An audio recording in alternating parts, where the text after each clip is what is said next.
それでは1番をお選びいただいた方、リーディングを行っていきます。今回のテーマは、浅い関係の片思いの行方、お付き合いできますかということを見ていきます。よろしくお願いします。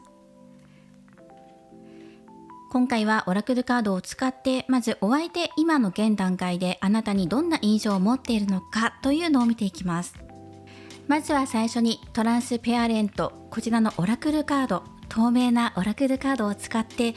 直感で出していきます。こちら大きいのでいつも通りのシャッフルができないので、このような形でシャッフルさせて上から7枚目を出させていただきます。で、今回、今ねこの幅を取るので先に全て出してしまいます。まず今回のテーマとして、お相手から見た今のあなたの印象、そして現在のお気持ちっていうところ、まだ関係性が浅いんですが、これから交際に発展する可能性は近々、未来近未来可能性はありますかっていうところで見ていきたいと思います。はい。で、そしてこちらのオラクルカードは3枚出してみていこうかなと思っています。印象に対して1枚、そして今そのお相手のお気持ち的にっていうところで1枚、そして交際発展する可能性として1枚出していきます。はい、浅い関係性の片思いの行方では、シャッフルが終了しましたので一度カットしていきます。はい、ではここから7枚目ずつもらっていきます。はい、3枚出します。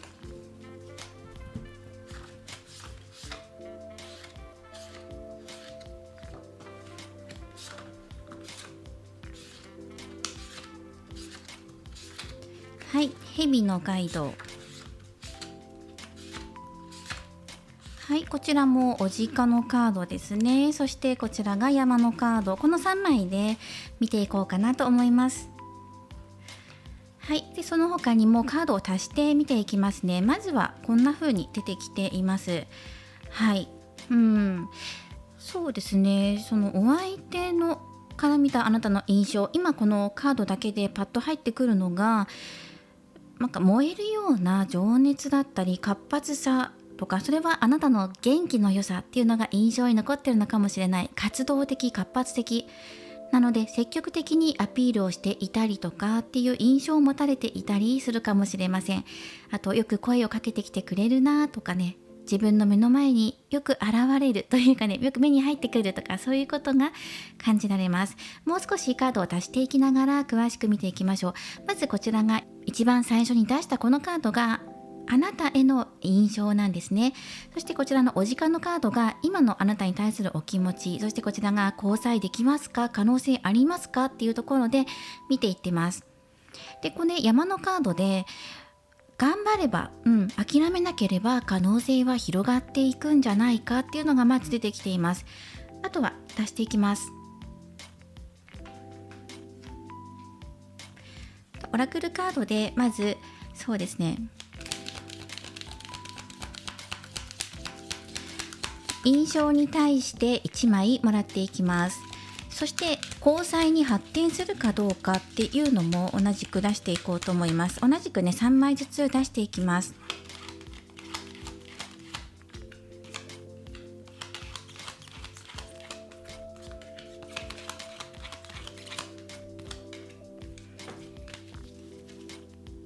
はい、そしてあとはですね、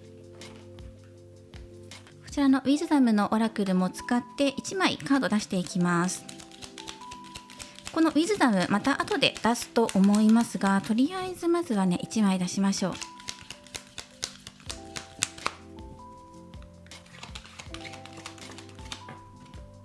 ちらですね、印象について1枚もらいます。はい、ということでまず出していきましょう。まずオラクルカード見ていきます。決断のカードですね。決断、新しい世界へ向かっていきたい。つまりは前向きな方向に考えているとか印象が持たれていますよね。明るい方だなとか、浅い関係性なのでそこまで深く人間性というところはまだ知らないような状態なんだけれども、パッと見た感じ、浅い関係性だから外見から入ってくるのかもしれない。明るい人だなとか、あと自分のテリトリーに入ってくるっていうのが入ってきます。中には店員さんとお客さんだったりとか、おじさまだったりとか、立場があるような気もするんですね。でも垣根を越えてやってきてくれる、会いに来てくれるとか、毎月訪問してくれるなとかね、そういう印象があるみたいですね。はい、そしてあとはですね、こちらの、ウィズダムのカードも見ていきます。フェアっていうのが入ってますね。平等だよ、バランスが取れてるよっていうところです。あなたの印象として出しているので、バランス感覚に富んでいる方だなとか、おしゃれだなっていうふうに思っているかもしれません。おしゃれ、華美というよりは上品さを感じられます。そしてあとは自由さかな。例えば浅い関係性でもお話ししたことあるよとかっていう方だとしたら、コミュニケーションとっていて軽やかな気持ちになれる、風のようにふわっと舞い込んでくるとか、そういうイメージを感じます。上品な方だし、自分にとって気遣い、気を使ってくれてるなっていうのも感じてると思うんですね。そうですね。あと癒しになっているっていうのもあります。元気をもらえるっていうのも入ってくるんですね。あなたが接してくれると元気が出るとか、悩みから解放される。浅い関係性なのでそこまで深く話はしていないと思うんですが、姿を見ていると元気になれるとか、あなたが声をかけてきてくれると、今まで悩んでいたことが少し軽くなっていくような、軽やかな人っていうイメージでお相手から映っているみたいですね。誰に対しても明るく接してくれる、平等に、親切な人だなとかね、優しく明るく上品な方だなとかっていう風に思ってらっしゃるんじゃないかなと思います。そして視線っていうのを感じるので、よく見つめてくるなとかね、そういうイメージも持っているかもしれません。はい、決断とフェアっていうカードが入っていますね。決断力のある人っていうのも入ってくるかもしれないんですが、そこまでね浅い関係性なので、パッとね決められる方っていうのは入ってくるかもしれないけど、まだまだ深く知らないところがあるから知ってみたいなとか、そういう気持ちが出てきていると思います。また今の関係性がすごくいいもので仲が良くて、ある程度ね浅い関係性とはいえ今の関係性で十分楽しいっていう風に感じている場合もあります。だとしたら今の関係性をこのまま保ちたいなっていうことは考えていますね。仲良くなってみたいなって思う気持ちと、今の関係性をこのまま穏やかな関係性で保っていきたいななど思っているのではないかなと思います。ではこちらがですね、今のお相手のお気持ちっていうところで出してきています。何かそうですね、こちらも見ていきましょう。思いやりのカードですね。あなたのことを気遣っているっていうのが入ってきます。お相手からのお気持ちなので、遠くから見つめ合っているっていうのが入ってきます。あなたもお相手のことを見つめてくれてるし、お相手それを感じてるしね。で、お相手も気になって見返しちゃうんだっていうのがね入ってくるかなと思います。自分が優先的に引っ張っていきたい、物事を決めていきたいっていうのもあるんですね。似た者同士かもしれません。ある意味行動力だったりとか、決めたらすぐ動くとか、そういうところでは意気投合しやすいのかなっていうのはお相手からの印象でも入ってきています。そうですね、私全体でいられるとか、その他にも出てくるかもしれませんね。守りたいっていうのもあるかもしれないし、今のお気持ちとしてやっぱり今のバランスを保ちながら、やっぱり覗いてみたいんですよね。あなたの心の中っていうのを覗いてみたいなっていう好奇心も芽生えてるんじゃないかなとも思います。一緒にいて癒されるっていうのが強いかなと思います。楽しいとか癒される、楽しいっていうのはゲラゲラ笑うとかっていうよりは、穏やかに微笑ましくいられるような温かい関係性っていうのが感じられるかなと思います。ではタロットも使ってお相手のお気持ち出していきましょう。今回ムーンダストタロットを使って見ていきます。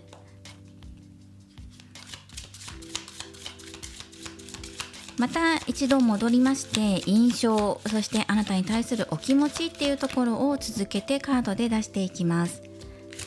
そして交際に発展するのかどうかっていうのもカードを切っていきながら出していこうと思います。このお相手からも動きたいなとか、アクションですよね、話しかけてみたいなとかね、気になるなっていうのは、まず間違いなく入ってきてるかなと思います。まずあなたに対する印象です。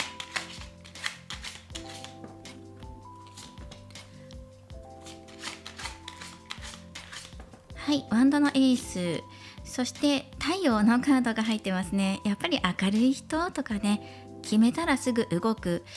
なので例えば関係性がある場合、店員とお客さんだった場合は、例えば予約したらすぐ来てくれるとか、来店して次の予約まで取ってくれるとか、今こういうこと考えてるんですよっていう世間話をしていて、もうそこから決める。私今これを始めてみたい、こういう趣味とか習い事やってみたいと思ってるんですよって言って、次来店した時にはもうすでにそれ着手していて、行動力があるなっていう風に印象を持たれていたりとか、そうですね、すごく明るい人、眩しいなっていうのがすごく感じられます。美容室とかサロンとかに通ってらっしゃる方、店員さんとお客さんの関係性だったら、あなたがセンスのある方だなっていうのは感じているし、あなたのこの要望、オーダー通りに仕上げようっていうようなことを思ってくださってると思います。それはその美容室とかサロン以外でも、店員とお客さんだったりとか取引先の相手だったとしても、センスのある方で品のある方だし、このあなたの言うオーダーの通りに計画ね、合わせていきたいなとか、そういうことも感じてるんじゃないかなと思います。すごく好印象っていうのが入ってますね。そして今のそのお相手のお気持ち的にあなたに対してどうなのかなっていうのを、こちらもう一度切っていきながら見ていきましょう。じゃあ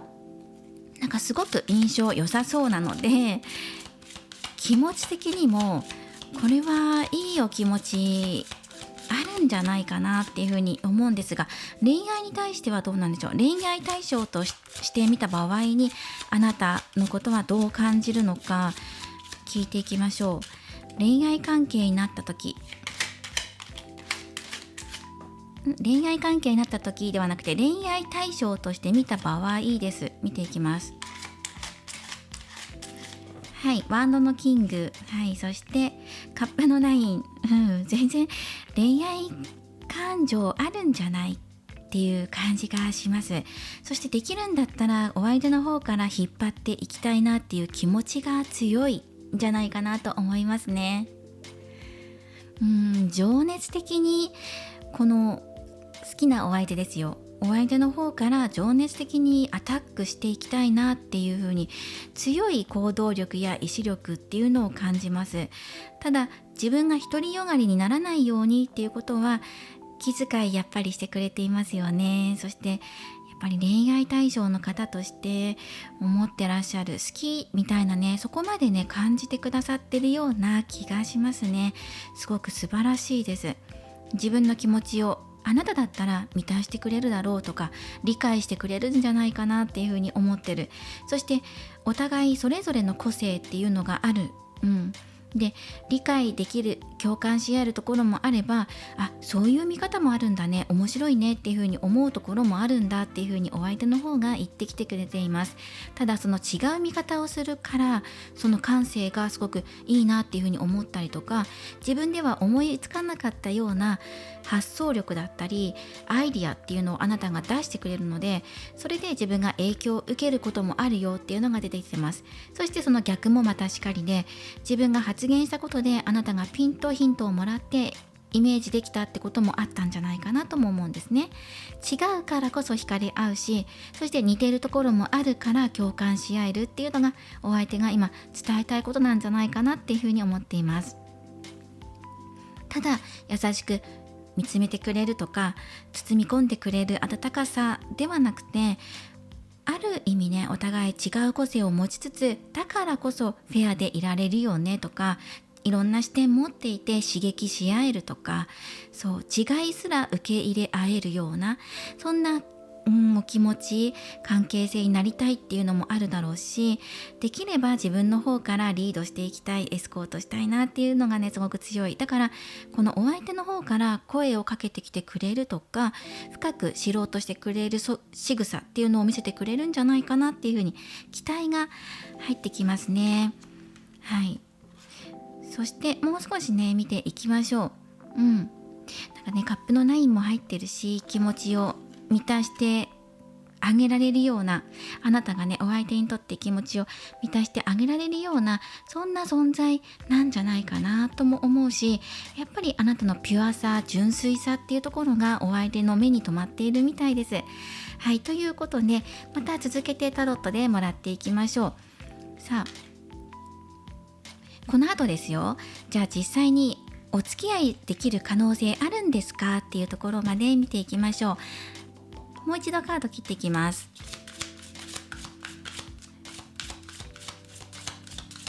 もうあなたのことを見ていると守りたくもなるし、あなたってすごく輝いて見えるから追いかけたくなっちゃうっていうね、追いかける恋愛になるんじゃないかな。お相手があなたを追いかけるってね、まさかって、浅い関係性で私がいいなって思っていたのにっていう風な展開ですよね。はい。では2人はこの近未来ですね、交際する可能性あるんですかっていうのを見ていきます。はい、お相手に尋ねていきましょう。どうでしょう、お相手から見て恋愛関係に発展させていこうっていう気持ちありますか？はい、見ていきますね。ここの4枚で見ていきます。そしてあとはですね、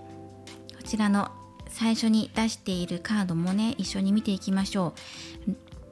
交際に発展するかどうかで、山のカードっていうのが一番最初にお伝えした通り、諦めなければ、夢は叶うだったりとか、道のりは確かに長いかもしれないだけど、目標を持って集中して取り組んでいくことっていうのが、こちらね、交際へのヒントって入ってます。全ては一つ、目標を一つ定めてみて、お相手目線で今お話ししてるので、お相手の中で目標が定まったらとか、あなたとの交際に向けてどうしたらいいのかなとか、どういうふうにアプローチしていこうかなっていうのが、大体の道筋が見えたら、自分の方から動いていこうっていう気持ちがあると思います。そしてまだまだね、やっぱり浅い関係性なので、あなたって表向き、今の関係性で見えている社会的な面のあなたっていうのは見えてる、明るい方だなとかね、ちょっと自由でピュアな方だなとか、そういう印象は持ってるんだけど、じゃあ本当の心の中のあなたってどうなんだろう、どういう人なんだろうっていうのをまだ深く知らないからっていうのは出てきてますね。だからこれから仲を育ませていきたい、関係性を深めていきたい気持ちがあります。すごく前向きに思ってくださってますね。仲良くなりたいなってパッて思ってますね。で、仲が深まっていけば恋愛関係に発展する可能性は十分あるよっていう風に出てきています。なのでそうですね、すごく魅力的な人だから、でもしかしたら自分じゃなくてね、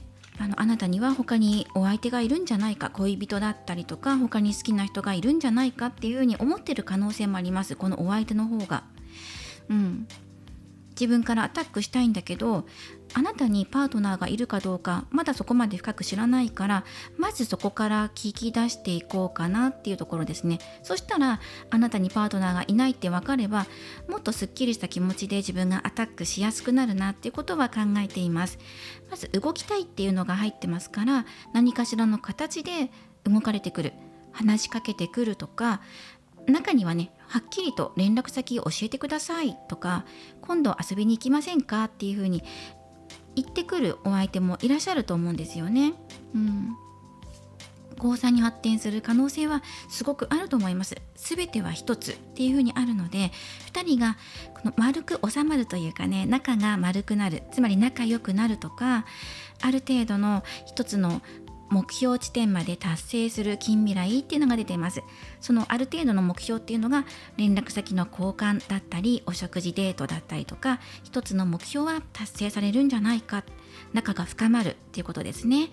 ていうことはあるんじゃないかなと思います。そして本格的な交際、恋愛関係というふうになるんだったら、お互い知っていく必要があるよねっていうことはあるから、そこに対しては時間をかけたいっていうのはあります。どれぐらい時間かけるかっていうのは、あなたとお相手のペースの速さにもよって変わってくるんですが、このね、コミュニケーションがポンポンポンって交わし合えるんだったら、その分早く進んでいくかもしれないし、気持ちの通い合わせ次第っていう風に出てるんですよね。動きがもうお互いゆっくりペースだったら、交際に至るまでもやっぱり時間かかるだろうし、この山がね、時間かかるよってことは教えてきてくれてるので、ただここね、一つっていうカードも出てるから、あなたの願いね、胸の中、心をオープンにして、お相手に何か聞かれたら素直に言うとか、もう自分からもう浅い関係性なんだけど、私今フリーなんですっていうことをアピールしてみるとかね、お相手に誤解されないように今自分が提示できるものを提示するっていうのがアドバイスなんじゃないかなと思います。信じてって、ミラクルかもしれない、奇跡かもしれない、でもお相手はあなたに好意を持ってるよ、気になってるんだよっていうことは出てきてるので、まさか浅い関係性なのに、そんなに話したことないのにっていうふうに思ってる方いるんじゃないんですか。このカードが出てるから、まさかお相手にとって私がそんな存在だったなんてっていうふうに思ってらっしゃるんじゃないかな。いやでもそのお相手から見たら、あなたって追いかけたくなっちゃうような存在だっていうふうに出てるんですね。だからその浅い関係性だから、どうしよう、私どうやって動いたらいいんだろうとか思うと思うんだけど、そのありのままの、まず今の関係性であなたが見せている顔をそのまま見せてっていうふうに言われてます。同じ職場だったら職場でのあなたとか、お店に通うお客さんであればお客さんのあなただったりとか、今自分がお相手の前で見せているあなたっていうのをそのまま意識することなく、ありのままの自分を出していく。そして徐々に仲が深まっていくと思うので、その時に心をオープンにしておいて、自分の意見を正直に言うことだったりとか、このことについて私はこういうことを思っていますとか、はっきりと私はこういう映画が好きなんです、こういうジャンルが好きなんですとか、自分はこういうものに興味があるんですっていうことを常に言うことっていうのが、見せることっていうのが仲良くなる秘訣だなっていうふうに思います。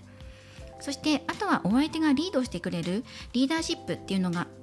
持ってらっしゃる方なので、決めたらこの人から動いてくると思います。ある程度のこのアプローチっていうか、ちょこちょこっとしたサポートっていうのはもちろんあなたの方からしてもいいし、最終的な大きな動きを出すのはこの人だから、その時にあなたは受け入れるっていう体制を取る、お相手に少し身を委ねながらアプローチできるところはしていきましょうっていう風に出てきていますね。お互いエネルギッシュだから、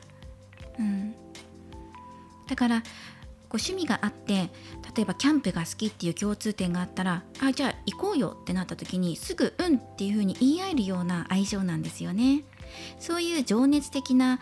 エネルギーっていうのはお互い似た者同士っていうところはあるから、なのでね、意気投合しやすいんじゃないかなと思います。で、恋愛関係、交際っていうところに関しては、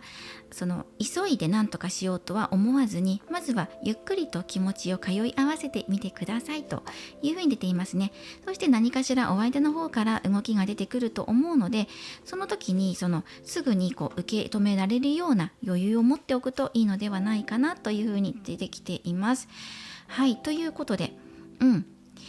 あとはあまりね、お相手のプライベートのこと、今仲良くなる前まではあまり気にしすぎないこと、心配しすぎないことっていうのもアドバイスとして入っています。あとはそうですね、あなたがいろんな人に優しいからっていうふうにお相手の方から見えてるから、だからこそあなたって他に好きな人いるんじゃないかなとか、モテるから、だからこそ追いかけたくなっちゃうっていうお相手の性分もあるんだけど、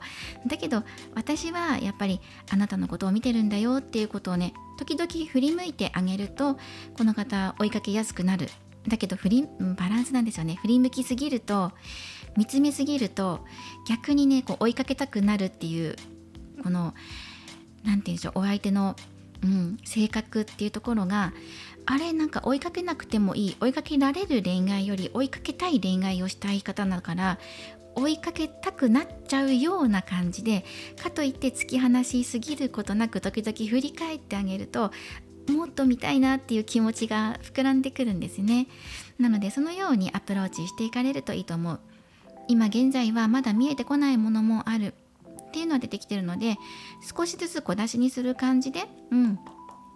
やっていけばいいんじゃないかなと思います。じゃあどういうアプローチ法だったらこの人喜ぶのかなっていうことで、タロット1枚でウィズダム1枚もらっていきましょう。どういうアプローチ法がお好みですか？はい、節制のカードですね。ここもやっぱりバランスなんですよね。フェアのカードと同じようにバランスのカードが出てきていて、どんなアプローチがお好みなのか、お互いのバランス感覚だったり、あとはウィズダムももらっていきましょう。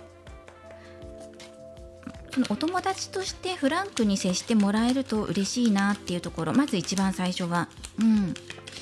あんまりこう緊張しすぎることなくね、身構えることなく普通に接してくれたら嬉しいなっていうふうに思ってると思います。緊張しないでって。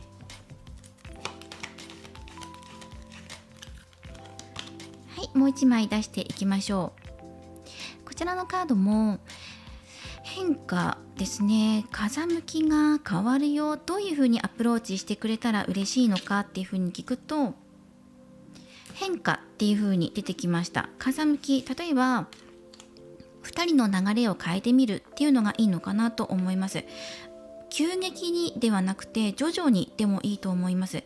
何かねこういきなり浅い関係性なのに突然こう目の前に現れてデートしませんかっていうよりだったら、まずはこう挨拶してみるとか、連絡先教えてくださいって言ってみるとか、そうですね、今できる範囲で、実現可能なことをやってみてください。風向きが変わる何かのきっかけが欲しいっていうことも言われてるので、あなたの方から少しのアクションがあれば、あとはこの人の方から大きく動いてくると思います。連絡先教えてください。いいですよ。よかったらご飯行きませんかとか、その続きをお相手がリードしてくれるような気がします。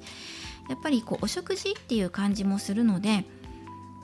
デートするんだったらお食事がまず一番最初に入ってくるんじゃないかなと思います。それがお相手が好ましいって入ってるんですよね。そのお酒が入る入らないっていうのはちょっとわからないんですけど、お食事で、お酒の席かもしれないし、お茶しませんかとか、カフェだったりとか、ご飯食べるだけかもしれないんですけど、まずはそれからって、一緒に食卓というかご飯をね食べて、そこで会話して美味しいねとか、お互いの近況を話し合ったりとか、そこからまずプライベートに入っていくかなっていう境界線があるみたい。この方の中でお食事っていうのが一つのまずハードルっていうのがありますね。それができればプライベートの関係性だよねっていうところが入ってくるので、でもせっかくだからこの輝かしい気持ちとか、お相手に対するあなたの眼差しっていうのは失わずにいてほしいっていうのが出てきています。これはカードからのアドバイスかなと思います。お相手が好ましい、アプローチ方法っていうのはお食事だったりとか、きっかけ作りっていうところですね。ちょっとしたきっかけをくれると、あと動きやすいなっていうのがあります。そしてあなたに今興味があるよっていうのは出てきていますので、ぜひ、流れに乗ってみてください。自分の方からちょっと風向き変えてみようとか、あとは季節の変わり目っていうのもいいと思います。秋に携わること、関わることだったり、今これを見た時が冬でしたって方だったら、季節なので冬のイベントに合わせて動いてみるとかっていうのもいいと思います。はい、今回は浅い関係の片思い、お付き合いできますかっていうことで見ています。1番さん、可能性すごくあるので、まさかってあなた自身が思うような結果になってくると思います。流れになってくると思うので、お相手ね、恋愛対象としてもう見ていらっしゃると思います。あとはほんのわずかなきっかけがあれば急激に仲良くなっていくとか、仲良くなっていくと本格的に恋愛関係のスタートっていうところが始まっていくと思います。はい、ぜひリラックスして心を解放させてください。では次はこちらです。お選びいただいたオラクルカードから好転アドバイスもらっていきましょう。こちらはですね、夢を見ているカードなんですね。そして妖精さんたちが現れてきて、あなたにいろいろと囁いたりアドバイスをくれています。あなたが今迷っているとするのであれば、あなた自身の夢の中からメッセージを求めてください。囁きがあるはず、ヒントが夢の中に隠れているはずです。最近見た夢で覚えている内容やメッセージ、そこにヒントが隠れています。こっそりと教えてきてあなたを照らしてくれます。または自分の心の中の声に耳を傾けて、ゆっくり瞑想しながら、今自分がどういう気持ち、どういう状態なのかなっていうのを確認しながら、自分の心の奥底にある答えっていうのを見つけましょう。決めるというよりは見つけるんですね。なので本当にあなたの心の中ではどうしたらいいのかなとか、どうしたいのかなっていうのはもうすでに眠っているんですよね。それを見つけてください。で、見つけづらいよっていう方はよりリラックスできる環境づくりをしましょう。この山のカードは瞑想も表します。なので集中して瞑想することもいいし、夢見ること、これ夢っていうワードも入ってるんですよね。あなたが夢を見ること、その中にヒントが隠れている。実際の眠りの夢かもしれないし、思いを馳せることかもしれない。いずれかに答えが眠っていると思います。睡眠環境を整えることっていうのも今いいでしょう。ぜひ参考にしてください。これからもリーディング動画を投稿していきますので、高評価やコメント、そしてチャンネル登録をよろしくお願いします。ではまた次回の動画でお会いしましょう。最後までご覧いただきありがとうございました。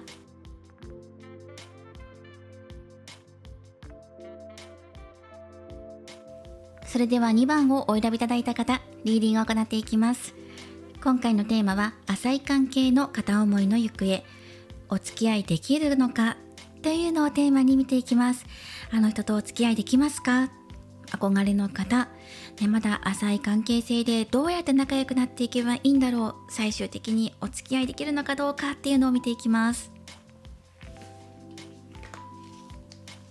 今回はこちらのトランスペアレント、こちらのオラクルカード大きいんですよね。こちらを使って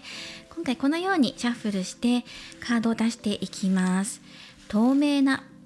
オラクルカードです。これらのカードを組み合わせながら今回見ていこうと思います。そしてここシャッフルで場所使ってしまうので、今回この必要な分3枚必要なんですけど、それぞれ出していきます。もう最初に出しちゃいます。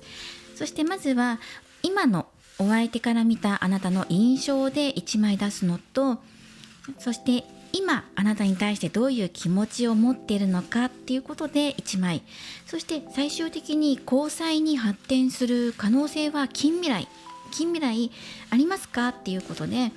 その答えに対する1枚も出していきます。そして全部上から7枚目ずつで取っていきます。それはいいところでまとめていこうと思います。はい。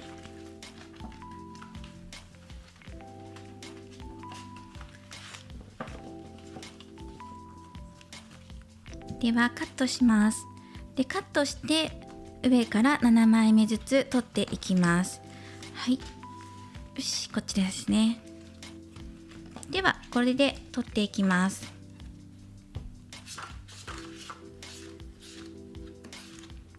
まず今のあなたへの印象です。はい。そしてお気持ちです。今どんなお気持ちを持っているのか。はい、そしてこちらがじゃあ実際に交際発展する可能性、近未来ありますかっていうことで1枚出しています。風のカードと、あとはそうですね、こちらが雨、風と雨と、そして夏のカードですね。交際できる可能性ありそうですね。でそれがいつぐらいになりそうなのかっていうのも他のカードも出していきながら見ていきます。あなたに対する印象がまずもうちょっとこれ欲しいなっていうところと、このカードをねいろいろ組み合わせて見ていきたいなと思っています。そうですね、あなたに対するお気持ちとしてもやっぱりまだ見えていないのかなっていうのはちょっとね感じますね。もう少しカードもらっていきます。ただ近未来はお付き合いできる可能性がありそうなんですよね。これもう実際に交際っていうのをテーマにしてるので、そこに関しては良いんですよ。はい。なので流れがこれから急激に変わるかもしれないなっていうのはあります。まずオラクルカードで出していきましょう。あなたに対する印象、そしてお気持ちっていうところで、まず印象です。はい、こちらのカードですね。でもうちょっと切って、あなたに対するお気持ちも1枚もらいましょう。あなたに対するお気持ちです。そしてこちらの方はもう1枚ねもらっていきましょう。こちらにも1枚もらっていきます。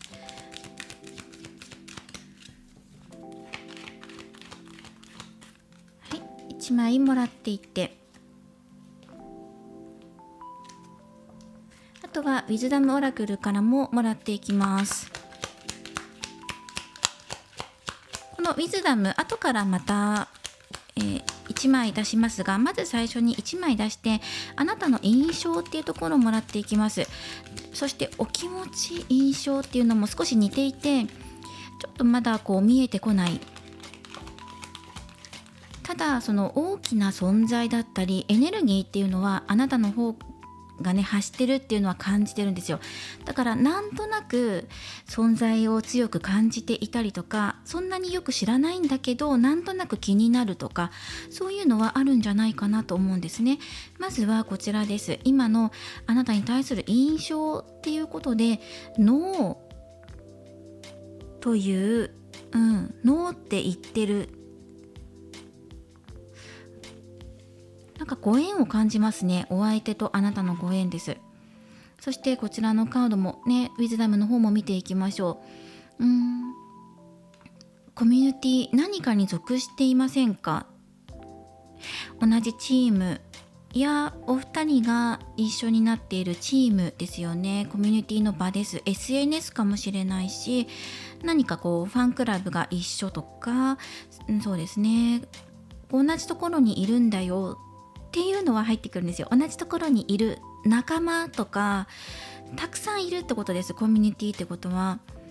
たくさんいる場所、何かに属してる会社とか会社の人みたいなイメージですね。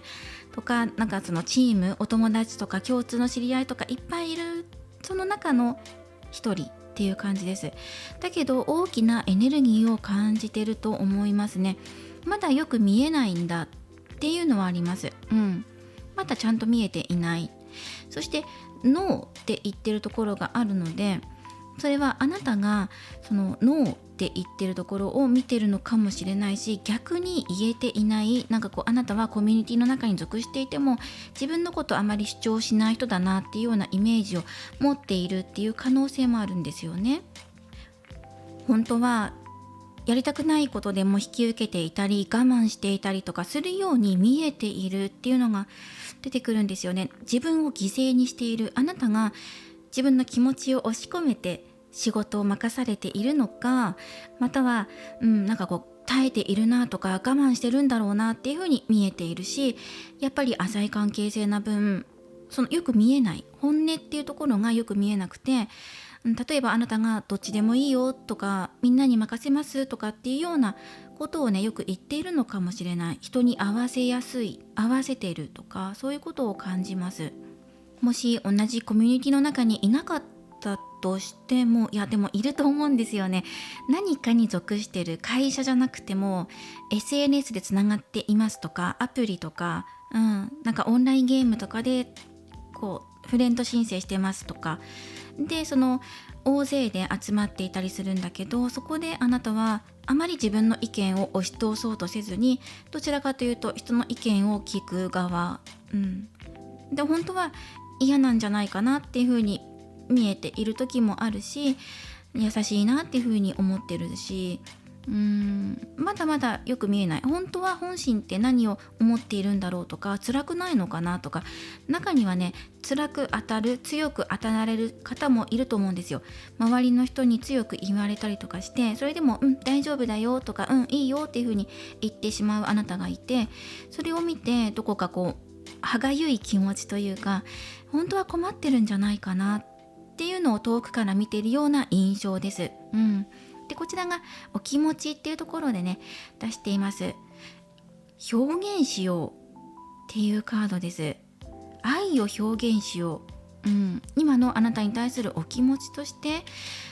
まず表現したいってことですよね。その愛っていうのはお相手のお気持ちとか言動っていうところで、あなたにやっぱり伝えたいとか守りたいとか、あなたに対して何らかのアクションを起こしたいっていうことが出てきてるんですよね。そしてそれはあなたのことを癒してあげたいとか助けたいとかなんじゃないかな。あなたが泣いているとか困っているように見えるんです。お相手からお相手目線で言えば混乱していたりとか、答えが出ないことであなた自身が悩んでいたりとか、それを話を聞きたいとか、相談に乗ってヒントをあげたいとか、情報を授けたいだったりとかですね。あと一番出てくるのが気持ちを共有したいとか理解したいっていうのがあるから、深く知ってあなたが本当は嫌だって思ってるんじゃないのとか、そういうところを掘り出してあげたい。そして癒してあげたいってところです。本音を聞かせてほしいとかね、そのコミュニティに対することです。ここに対して不満とか辛いこととかがあるんじゃないかなと思うんですね。なのであなたがどういうことを思って、もし辛いと思ってるんであれば、支えて癒して、解決させてあげたいとか、まず気持ちを受け止めたいってことですよね。話聞くよとかだと思います。そういうことを今思っているっていうのがありますね。温かく包み込んで、なんか寒さっていうのを感じるんです、あなたの方から。なんか心がとても今孤独を感じているとか、コミュニティの中にいるんだけど自分が無理難題押し付けられて、なんともこう嫌だっていう風に言えなくて引き受けちゃうんですとか、そういうところを見ていて、本当はどう思ってんのとかっていう風にアクションを起こしていきたいなってお相手からは見えています。ではこの後タロット使っていきましょう。今回こちらのムーンダストタロットを使って、また最初の方に戻っていくんですが、あなたに対する今の印象、そしてお気持ちっていうところで出していきます。まずは今のあなたに対してどんな印象を持っているのか、もう少し深掘りでもらっていきましょ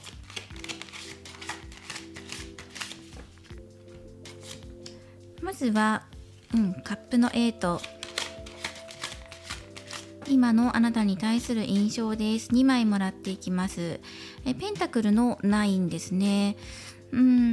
気にかけているんじゃないかなっていうのは出てきています。印象としてあなたのことを気にかけてるから、やっぱり強いエネルギーを感じていたり、まだやっぱり仲良くはないんだけど気になっちゃう、どことなく気になっちゃったりとか、そんなにあなたって前に押し出すようなタイプじゃないと思うんですよ。私を見てとか、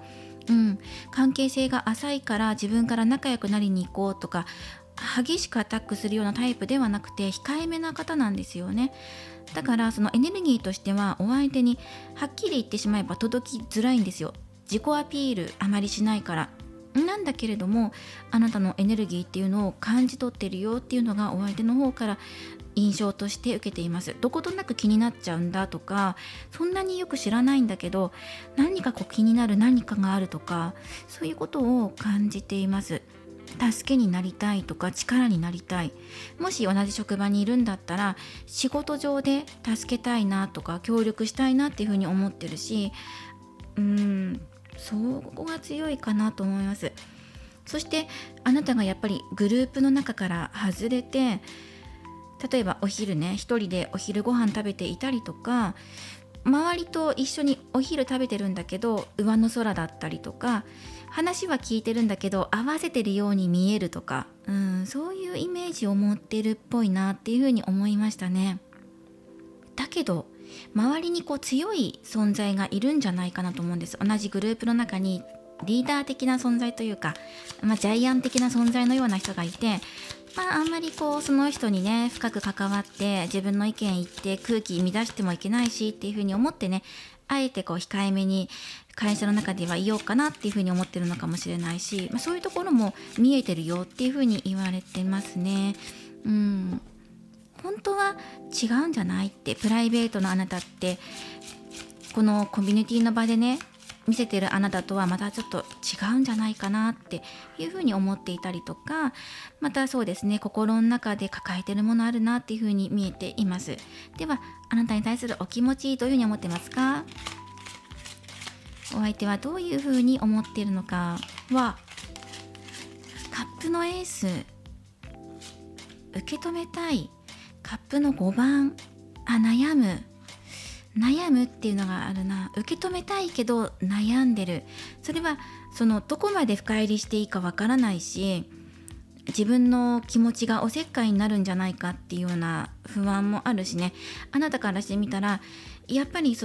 まだお相手の中ではどういうこと考えてるかっていうのが見えづらい、ミステリアスな魅力のある方っていう風に出ているので、自分がどこまで深入りしていいかわからなくてちょっと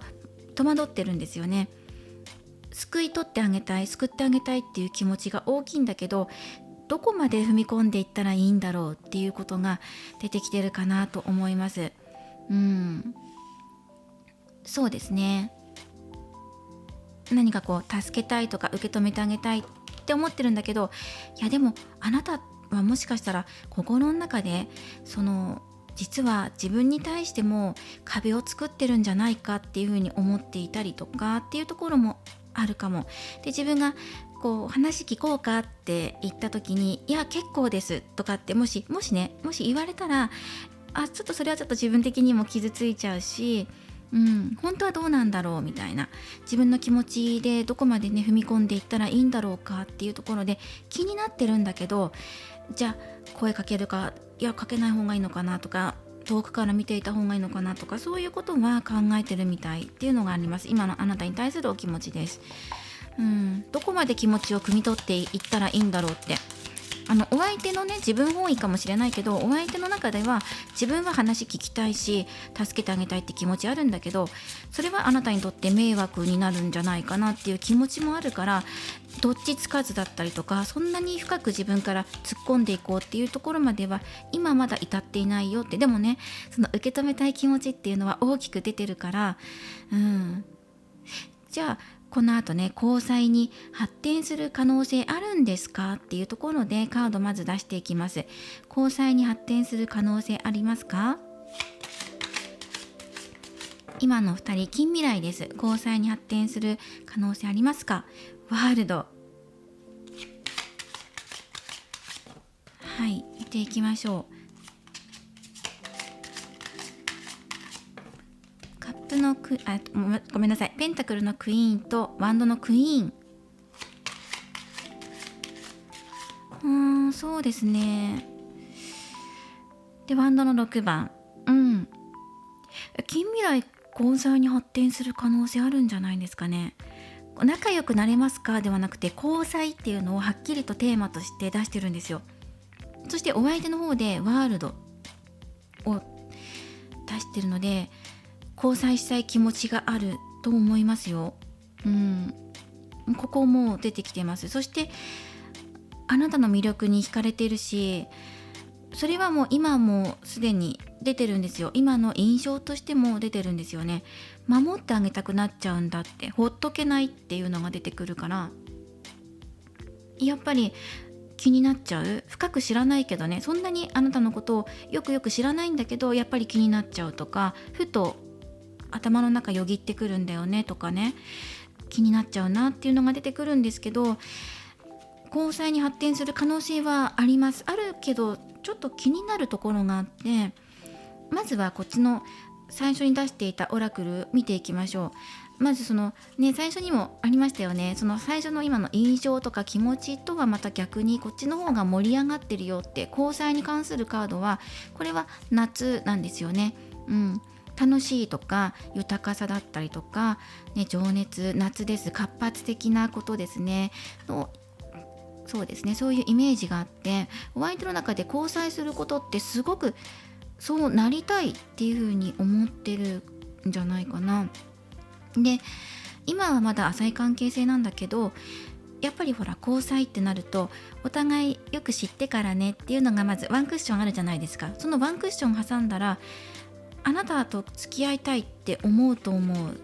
で、近未来交際する可能性あるんですかって言ったら、あるって出ました。そしてそのままでいいんだよっていうことなんですね。無理して我慢したりとか、我慢することがいけないわけじゃないんだけど、このお相手の中で守りたいっていう気持ちがあるんじゃない？少しやっぱり遠いんですよね。距離的に遠いっていうのを感じるんです。心の距離かもしれないし、本当に物理的として離れている人っていうのがやっぱりどうしても入ってくるから、それは多分今の関係性よりも深い仲になったとしても、何かが離れてる場所とかですね、やっぱり遠くから見つめてるとか、距離が近づいていってもやっぱりどこかでつかみどころのない人っていうのはずっとあるかもしれない。でもそれでも構わないんだっていうふうにお相手の方で出てるんです。それがその遠距離恋愛になるとか、ね、場所が離れてるとかね、とか、あとお付き合いしていてもある程度距離感を保っていて、あなたは自分の時間を大切にするタイプなのかもしれないし、でもそれでもいいんだっていう風に出てるんですね。なので、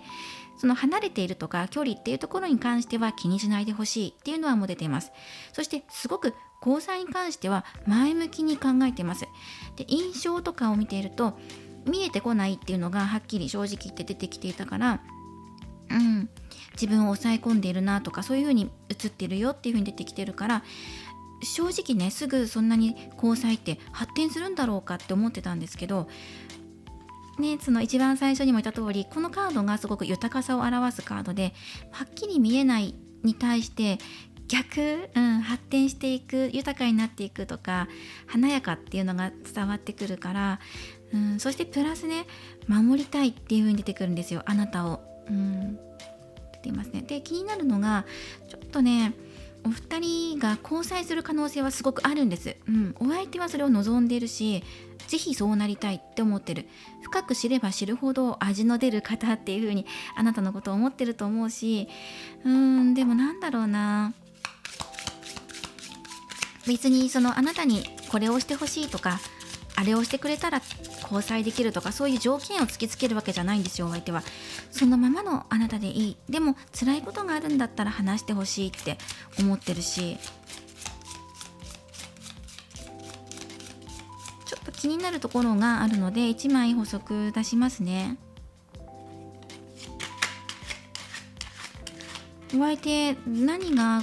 こう今困難課題かなっていうふうに思ってるのかなって出しました。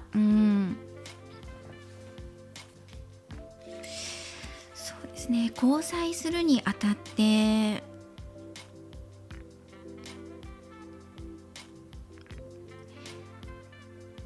距離がなかなか縮まらないことっていうのがあって、あとそしてこのお相手が嫉妬深い方っていうのを薄々感じていて、守りたいっていう表現でもいいんですけど、言ってしまえば独占欲が強いとか、あまりそのなんだろうな、他の人に狙われたくないとかね、自分だけのものでいてほしいとか、自分だけにしかわからない魅力のままでいてもいいっていう風に出てるんですよ。なんかすごく本質的なところですごく魅力っていうのをあなたは持ってるから、それをその外に出しちゃって誰かに知られちゃうと、自分だけしか知らないあなたの魅力がみんなのものになっちゃうから、それはちょっと嫌だなっていうふうに思っています。あとは、外見的なことで言ってしまえば、そうですね、連絡まめに欲しいなっていうところもそうだし、派手な格好とか露出がちょっと多めだとちょっとハラハラ心配しちゃうなっていうところ、みんなの注目を浴びちゃうから、あなたにその気がなくても、あなたにはそのにじみ出てくる、魅力っていうのがあって、それは分かりやすく言うと、例えば眼鏡をかけていて、その社内でもパッとしないような地味っていう風に言われているような女の子が、実は眼鏡を取ってちょっとメイク変えたらすごく整った、すごく綺麗だったんだみたいな、それをみんなに知られたくないみたいなね、そういう気持ちです。そういうのがお相手の中でちょっと引っかかってるなっていうところがあります。自分だけの魅力のままでいてほしいとかで、周りからの当たりが強かったりするかもしれないけど、自分があなたのことを分かっていれば、正直な話、この人の考えでいればみんなにあなたの魅力を分かってもらう必要はないっていうぐらいね、思ってるんですよ。自分だけが知ってればいいって。だから当たりが強い人がいたら、その人から守ってあげるし、あなたの心を救ってあげたいっていう気持ちは大きい。だけどみんなに救ってほしくないっていうのは思ってるんですよ。そこがちょっとだけ引っかかってるなっていう感じです。ですね。そのあなたの控えめなところとか謙虚なところとかだけど、だからといってね、自分を持っていないのかって言ったらそうじゃなくて、あなたはあなたっていう魅力をちゃんと持ってるんだけど、みんながそれをまだ知らないだけ、だからそれを知られたくないなっていう気持ちはあります。で、近い未来交際に、交際っていうのをはっきりと出してるので、交際に発展する可能性が高いんじゃないかなと思いました。近未来です。近未来だから1年後とか2年後とかじゃなくて、近未来交際に発展する可能性があります。で、ちょっと気になるのが、周りのあなたがもし見ている方が女性であれば、あなた以外の女性の方だったりとか、あなたが男性であれば男性の方とかねがちょっと引っかかってくるかなとは思います。でもそれはお相手の中では全然目の上の単行部的な存在で、自分はそこには興味はないと。だからあなたと誰かの間で揺れるとかそういうことではなくて、例えばやっかみを言ってくるような人がいたりとかするのかなと思います。ちょっとそれはでもお相手がじゃあそこまでね、じゃあ気にして言ってくる人がいるからちょっと交際は秘密にしようかとか、そういうことではないと思いますね。堂々としてればいいじゃんとか、そういうことだと思います。なんだかんだ言う人がいても、自分たちの気持ちが通じ合ってればそれでいいんだよっていう風に言ってくれることで、あとはやっぱり距離が離れていたりとかすると、分かっているしそのままでいいと思ってるし、だけどやっぱり連絡はちょっとまめに欲しいかなとかね、会う頻度は多めがいいなとかっていうのはね、やっぱりちょっとあるかなと思います。だから独占欲が強いかもしれない。もし近くにいて全然毎日連絡取り合ってるよ、取れるよって、やろうと思ったらできるんだよっていう方に関しては、会いたいと思ったらすぐ会えるんだったら、この方が独占欲強いんだなっていうふうに思います。で、すぐに会えない距離、遠距離にいて、そうですねとか、あなたが自分の時間も取りたいし、連絡そんなにまめに返すタイプじゃありませんっていう方だとしたら、連絡ちょっと多めにくれたりとかすると気持ち安定するかなっていう、お相手の気持ちっていうのが見えています。このね、ウィズダムからも1枚いたしましょう。お相手がどんな恋愛を望んでいるのか。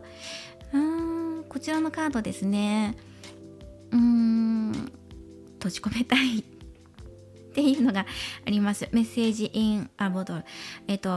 瓶の中にねメッセージ込めてますよっていうことで、このお相手のお気持ちの中にね、やっぱりあなたに伝えたいことっていうのがあるんだけれども、海を越えた距離だったりとか、遠距離っていうことですよね。海越えていなくても隣の県だったりとか、そうですね、そんなにすぐ夜会いたいねって言ってパッて会えるような距離感とか生活環境とかではないのかもしれない。同じコミュニティに属してるとはいえ、なので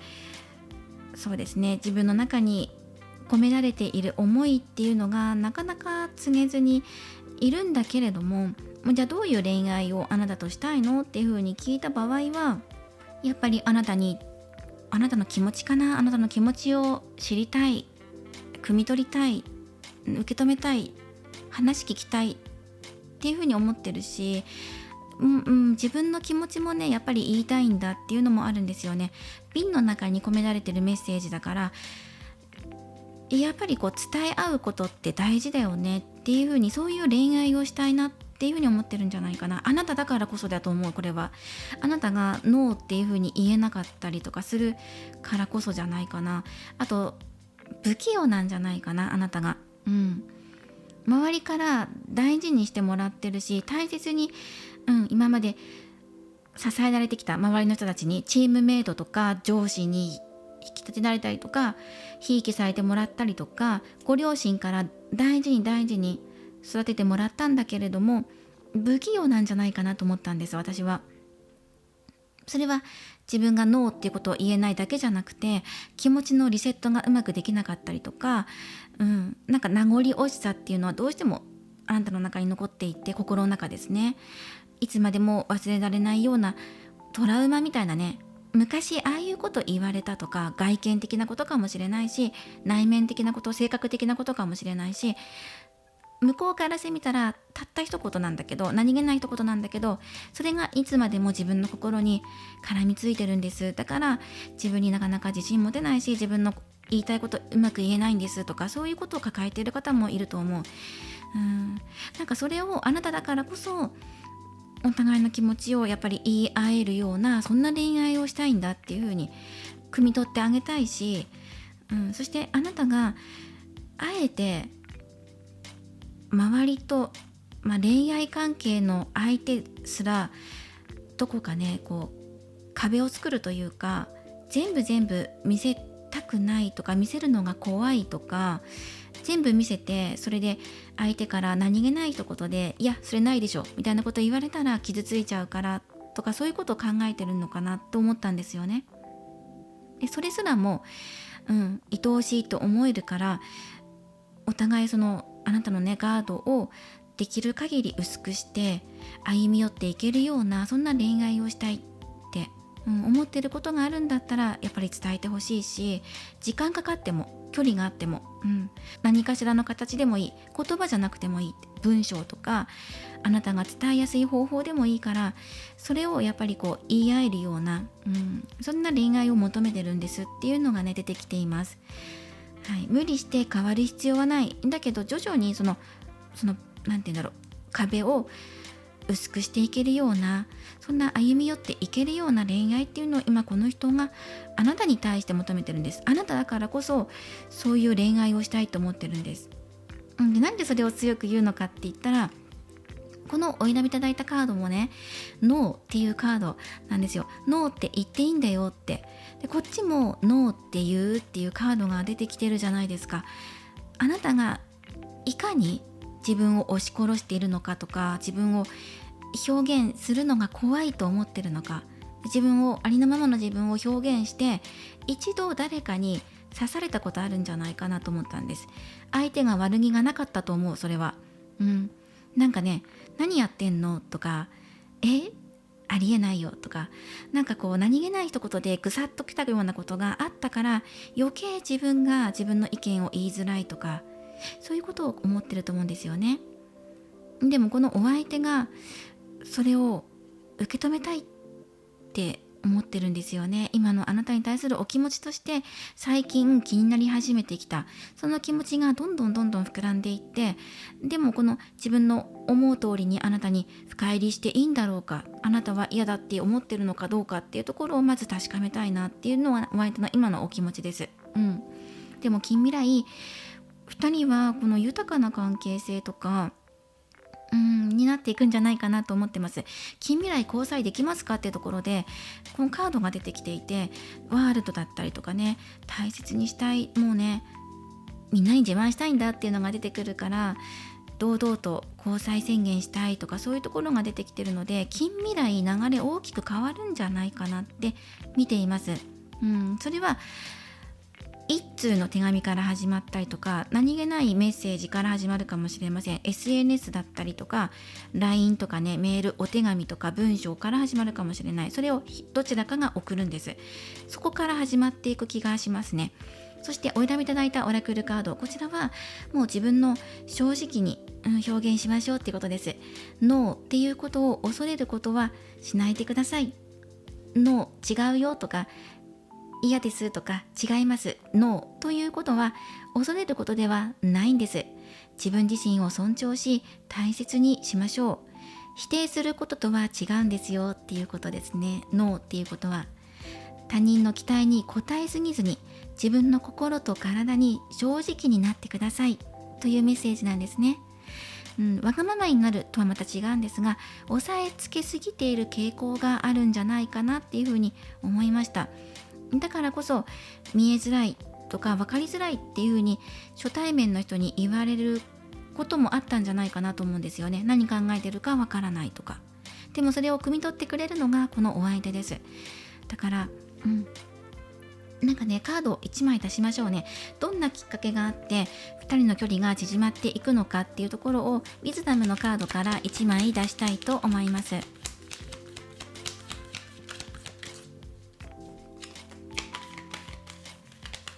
もうあなたがはっきりと意思表示、それはノーじゃなくてもいいんですよ。自分の気持ちとか意見とかを周りの人やお相手に何か発した時が大きなきっかけになる気がします。はい、こちらのカードです。復活を表していますね。ノーって言えない自分から復活すること、その過去のやっぱり痛みっていうのがあったんじゃないかな。あなたが否定したつもりじゃなかったんだけど相手に否定として捉えられてしまって、なんで否定すんのみたいなことを言われてぐさっと言うことがあったから、だから抑えてるんだっていうところから戻りましょう。ありのままの自分に戻りましょう。それがきっかけですよっていうのが出てきています。それは今いるコミュニティの場所かもしれないし、でもねそうじゃないかもしれないけど、あなたの中で戻るんだっていう言動ですね、を打ち出してください。それがきっかけです。2人の距離が縮まっていくきっかけになるんです。自分自身で何から復活するのか、多分自分で抑えているところじゃないかな。昔だったら思った通りに言ってたんだけど、ある日境に思った通りのことを言ったら相手から否定されて、なんで私のことを否定してくんのみたいなこと言われて、そこからパタッと自分の気持ちを言えなくなっちゃったとか、恋愛に対して前向きになれなくなっちゃったとかっていうところがあなたにあると思うんです。だからそこから抜け出して、もう自分がね相手になんでそんなこと言うのっていう風に言われたとしても、この好きなお相手が汲み取って守ってくれるって、いいじゃん周りなんて気にしなくてって、2人愛する者同士がいればいいじゃんっていう風に言ってくれるから、そうなんだっていう風にあなたがそこで気づきをもらえるんじゃないかな。なんかみんなになんか気を使わなくていいんだとか、堂々としてればいいんだっていう風なところをお相手が教えてくれると思うので、まず一歩勇気を出して、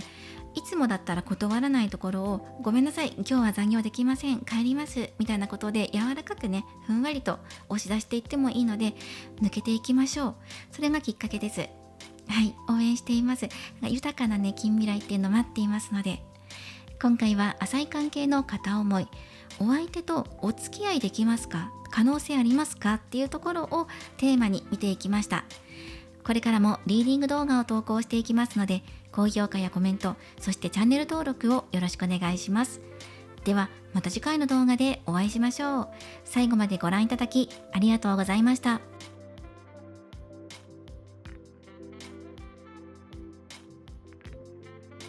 それでは3番をお選びいただいた方、リーディングを行っていきます。今回のテーマは浅い関係の片思いの行方、お付き合いできますかというのをテーマに見ていきます。よろしくお願いします。今回はトランスペアレント、こちらのオラクルカード、透明なオラクルカードを使って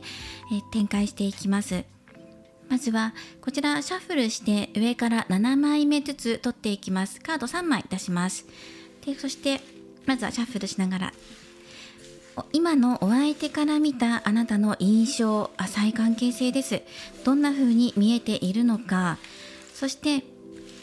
今のお相手のあなたに対するお気持ち見ていきます。そしてじゃあ実際に近未来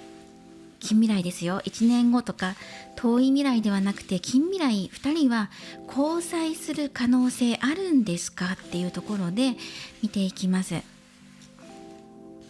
まだ浅い関係性だからっていうところもあるとは思うんですが、ね、2人は交際する関係性になれるのかどうかっていうところを見ていこうと思います。はい、ではここをまとめて、このね、シャッフルするときに大きくテーブルを使うので、まず最初にシャッフルして3枚出してしまいます。このようにカットして、はい、そしてここから7枚目ずつ取っていきます。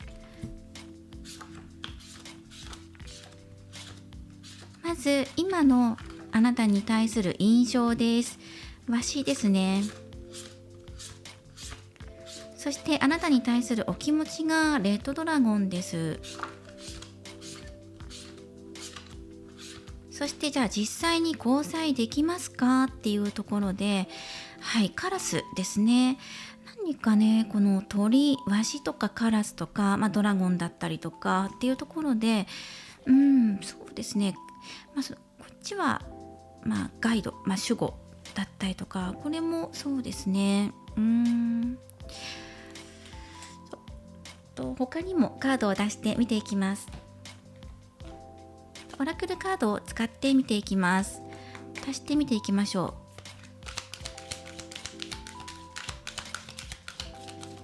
全部行動力だったりとか動きのあるカードなんですよね。あとは交際する可能性についてはまだちょっと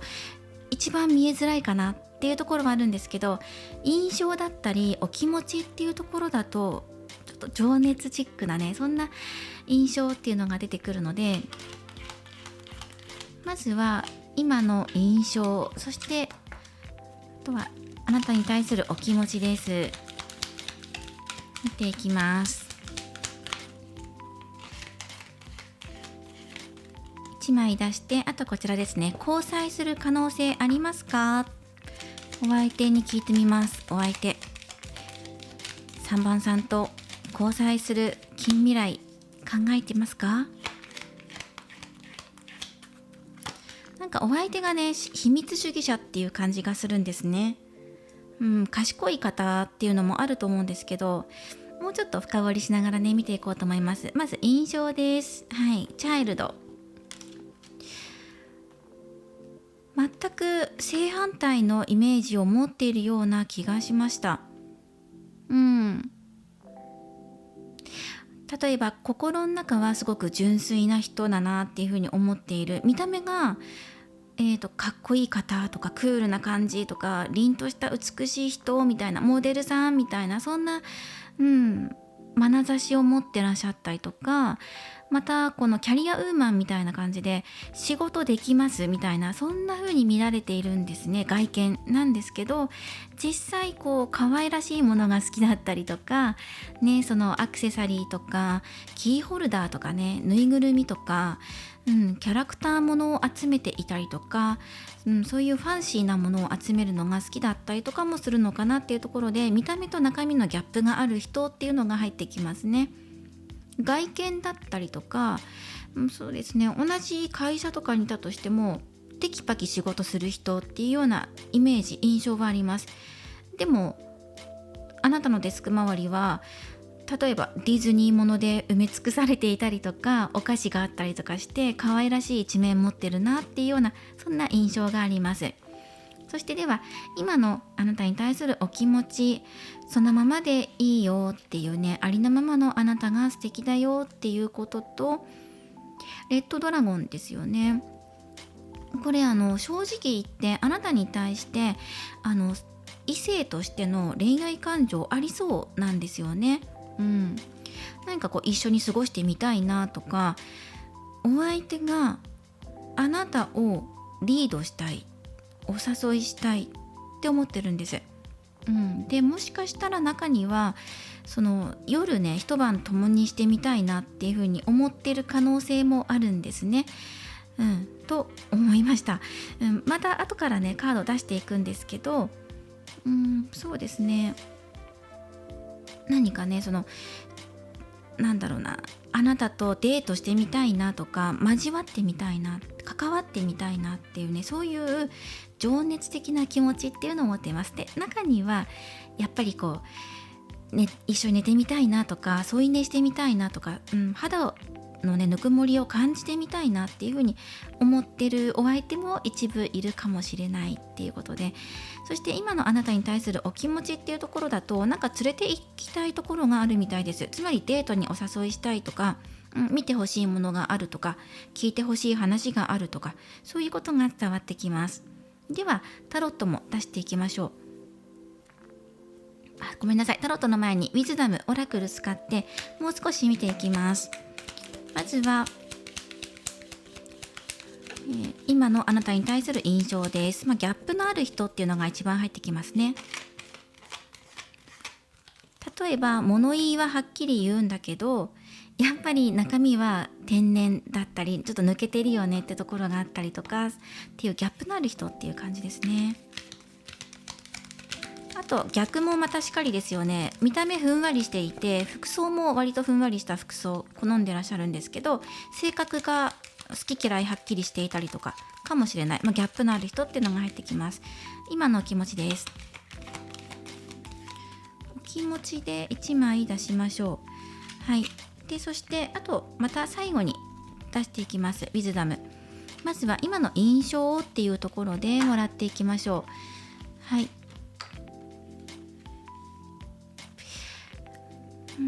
今頑張ってることがある。例えば転職したとか、副業を始めたとか、自分の夢目標に向かって資格取得勉強を始めたとかっていうのがあるかな。今私はここにいるんです。または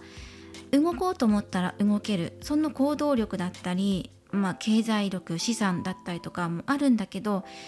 まさに今動こうとしてる、スタートを切ろうとしてるのか、またはできるのになんでやらないのかなっていうふうに乱れているか、私はここだよっていうのを一生懸命アピールしているようにもお相手の目から映っているし、もちろん認識してますよ。あなたっていう個の存在を認識してるし、ギャップのある人っていうのも印象として持っているし、何か新しいことを始めようとしていたりとか、違う場所へ行こうとしていたりとかっていうイメージもあるんですよね。自分の殻を打ち破ろうとしていたり、限界突破っていうところで新しいことにチャレンジするのかもしれないし、転職とか移動とか、今自分が語学の勉強をしたいんですってことで頑張りたいっていうふうに思っているあなたのことを見ているのかもしれないし、ただあなたがちゃんとあなたであることとか、あなたがそこにいるっていうのがねちゃんと伝わってるよっていうのはお相手からのメッセージとして入ってきます。あなたがここにいるよっていう存在感っていうところなので、やっぱりSNS で知り合ったとか、中にはお日様みたいな、お日様としてね見てる方もいるかもしれない。身近な場所、目に入ってくるような場所にはいないんだけど SNS で応援していたりとかコメントしたりとかしてるところを見てらっしゃる、存在、個の存在として入ってきてるよっていうところですね。またはもう近くにいるよっていう方だとしたら、あなたが今何かを始めようとしてるんだろうなっていうのを感じ取っていたりとか、やろうと思ったら動けるから、もったいないから動いてみたらってことを一声かけたいとかっていう風に感じてるかもしれません。で、今にあなたに対するお気持ちっていうところもね見ていきます。でこの後タロットも使いながら見ていくので、祝福なんですよね。ブレッシズ、喜び事とか、やっぱり連れて行きたいところがあるとか、見てもらいたいものがあるとかなんですよね。同じ職場だったらこの企画ね作ったんですけどどう思いますかっていう意見を求めたいってことかもしれないんですけど、でも私から見たらなんかあなたにデートのお誘いみたいな、まだね知らないことを教えてあげたいとか、この映画おすすめなんですよ、よかったら見てもらえませんかとか、一緒にっていうのが強いんですよ。だから一緒に行きませんかとか、新作の映画行きませんとか、何かねその連れて行きたいっていうのがあるんですね。デート、ロマンチックに言えばデートで、割と現実味なことを言うと、同じ会社の中で企画書作ったんで目通してもらえますかとか、一緒に資料室まで荷物運びませんかとか、そういう現実チックなことかもしれないんですけど、ちょっとロマン性を感じますね。なんか現実味よりはロマンチック寄りで、なんか見てほしいものがあってとか、自分のお気に入りの場所に連れて行きたくてとか、あとはやっぱり祝福のカードが出てるから、お祝いの席一緒に行きませんかなんですよ。だから会社の飲み会とかがあって、送別会とかかもしれない、歓迎会かもしれないんだけど、その集まりにぜひよかったらね行きませんかっていうことで一緒に行くとか、行くっていうことはお互い決まってて、その目的地までねこう顔を合わせたんで、そこまでの道のりを一緒に行きませんかかもしれないし、でもどっちかっていうとこの人の行きたい場所とか見せたいものを見せたいっていう気持ちが強い気がするんですよね。今の気持ちとしては見せたいものがあるとか、知ってほしいことがあるっていうのが伝わってきます。はい、ということでタロットカードを出していきましょう。タロットカードでさらに深く見ていきましょう。そうですね、力になりたいとか、あなたの方が役職が上とか年上っていう可能性もあるかもしれないんだけど、この人力が強いのでエネルギーがある方なのでね、引っ張ってあげたいとか持ち上げたいとかかもしれないですね。タロットでも聞いていきましょう。お相手の気持ち、お相手に尋ねていきます。はい、お話戻るんですが、あなたに対してどんな印象を抱いていますか？浅い関係性のお相手から見たあなたの印象です。タロットで教えてください。どんな風に見えていますか？そんなに多くを語らないんじゃないかなと思うんです。あなたがおしゃべり好きというよりは口数がそこまで多くない、穏やかだったりとか、ワイワイガヤガヤっていうタイプではなさそうに見えます。これはあくまでお相手目線なんですが、どんな印象を持っていますか？カップの4番ペンタクルエース、やっぱりこれも始まりなんですよね。掴み取りたいものがあるとか、自分の実力を発揮したい、今これを考えてるから実行して結果をつかみたいとか、目標があるとか、そういうイメージ、印象っていうのを持っています。何かやろうとしてるんだろうなとか、自分を変えようって頑張ってるんだろうなとか、何かから脱却しようとしてる自分の殻を打ち破って新しい自分をアピール、表に出していきたいと思ってるのかなとか、そういうことを感じてるし、新しい刺激を求めているっていうことなんですよ。決してあなたが飽き性なわけじゃなくて、今までずっと考えてきたんだって、これから先自分どうすればいいんだろうっていうことを、どんな仕事に就けばいいんだろうとか、どう生きていけばいいんだろうとか、どこに住居を構えたらいいんだろうとか、その何かしらの選択だったりとか移り変わりっていうことを考えてきたんだと、そのように見える。悩んでいたりとか、何かもっといい変化、もっといいものっていうふうに追い求めてきたんだって、で中にはそれをやろうと思ったらできる力、あなたにはあるんだけど早くやった方がいいよっていうふうに思ってるお相手もいるだろうし、まさにあなたが今方向を変えたんだ、軌道修正したんだとか、全くガラッと変えたんだっていう方もいるかもしれない。それを見てるよっていうふうにも感じます。もっといい自分になりたい、もっといい生活したい、もっと自分にとってより良いものをつかみ取りたいとか、自分が持っている実力を思う存分発揮したいっていう風に、そのように映ってます。努力家ですってことですよね。向上心のある人だなっていう風に感じてる。で、今これを見る限りだと割と関係性が浅いと言っても身近にいるのではないかなという風にも感じるんですよね。密に接していたりとか、たとえそれが SNS の関係性だったとしても、まめに SNS でコメントのやり取りしていたりとか、あなたっていう個の存在を強く認識しているってことなので、やり取りしてるんじゃないかなっていうのがあります。そしてこのお相手はすごくエネルギーのある方なので、活躍する方なんですよね。社会的な地位を確立するとか、不思議なエネルギーを持っていたりとか、人々を魅力するオーラを持っているのかもしれません。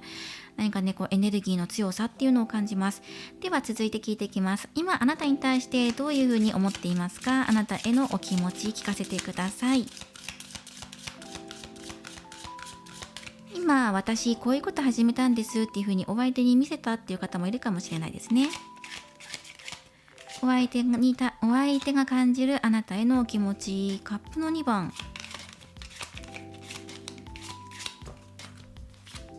はい、もう1枚出します。カップのエース。浅い関係性なので、深いつながりを感じると、ご縁を感じるとかね、何かやっぱりあなたっていう存在、浅い関係とはいえね、あなたっていう存在を強く感じていて、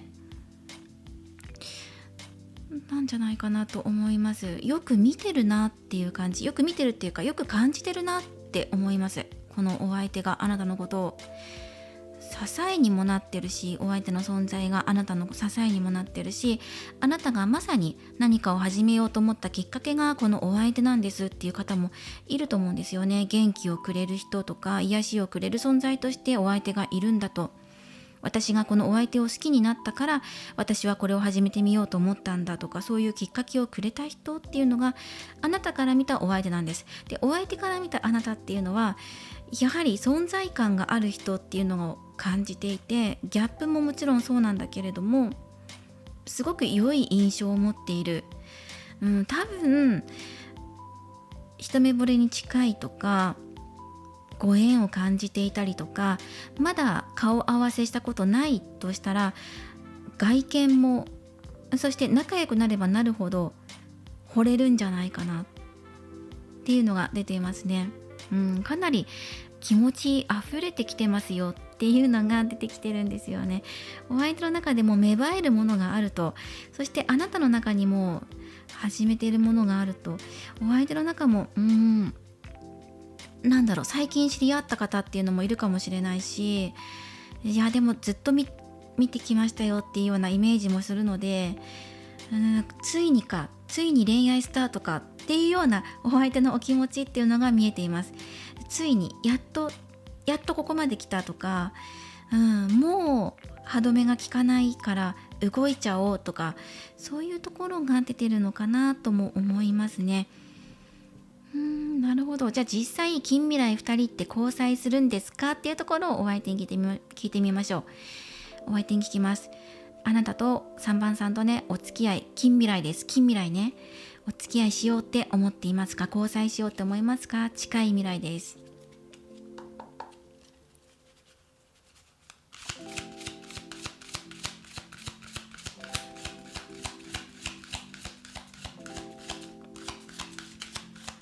より深くつながりたい、支えたい、満たし合いたいとかね、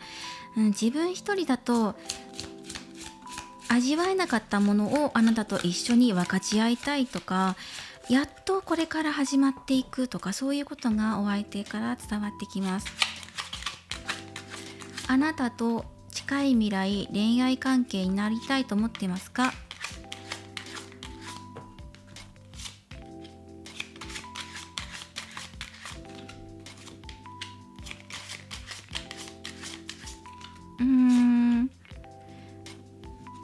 なるんじゃないかなと思いますね。近い未来、自信はあるって出てきています。お相手の、お話から見ると自信はあるし、戦い抜いていく意志とかね勇気っていうのも持ってるので、決して逃げ腰にはならないよって、守りたいっていう気持ちだったりとか、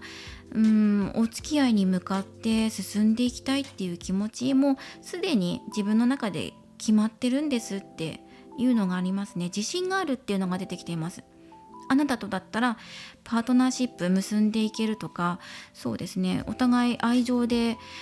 愛情を確認し合えるような近未来が自分の力で起こす自信がありますっていう風に出てきています。たとえそれがなんか障害があるとか課題があるとか、これをこうしなきゃとか時間合わせなきゃとか、いろいろこうあるかもしれないけど、それに打ち勝つだけの自信と行動力と決定力、意志力とか、そういうの全て自分は持ってますと。